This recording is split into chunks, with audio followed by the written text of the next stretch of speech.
Hello viewers, জংলি সাকিবের প্রিয়তমার record ভাঙতে পারল কি? দেশে অল্প কয়েকটি প্রেক্ষাগৃহে মুক্তি পেয়েছিল জংলি। যতই দিন যাচ্ছিল ছবিটি নিয়ে দর্শক আগ্রহ বাড়ার খবরও মিলছিল। এর মধ্যে চতুর্থ সপ্তাহে এসে দেশের ২৭ প্রেক্ষাগৃহে প্রদর্শিত হচ্ছে ছবিটি। দেশের পাশাপাশি ২৫শে এপ্রিল কানাডা ও যুক্তরাষ্ট্রের ৩৩ প্রেক্ষাগৃহেও মুক্তি পেয়েছে জংলি। প্রথম ৩ দিনে ছবিটি $৩৫,০০০ সমপরিমাণ টিকিট বিক্রি করেছে। ছবিটির পরিবেশক প্রতিষ্ঠান স্বপ্ন স্কোয়ার কোর সভাপতি এক ফেসবুক পোস্টে এ তথ্য জানিয়েছেন। অলিউল্লাহ সজীব তার ফেসবুকে লিখেছেন, প্রিয়তমার কালেকশনের কথা মনে আছে না সবার? প্রিয়তমা উত্তর আমেরিকায় প্রথম ৩ দিনে ৪২টি প্রেক্ষাগৃহ থেকে টিকিট বিক্রি করেছিল $৪৪,০০০। জংলি সেখানে প্রথম ৩ দিনে ৩৩ প্রেক্ষাগৃহের টিকিট বিক্রি করেছেন $৩৫,০০০।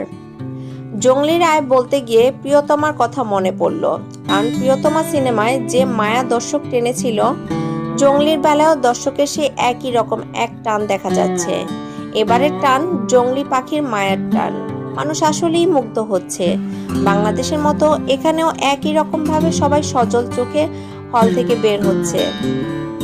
কথা প্রসঙ্গে অলিউল্লাহ সজীব বললেন, প্রিয়তমা অবশ্য শেষ পর্যন্ত $1,32,000 বড় সংগ্রহ তুলতে পেরেছিল। জংলি সে পর্যন্ত যেতে পারবে কিনা তার সময় বলে দিবে।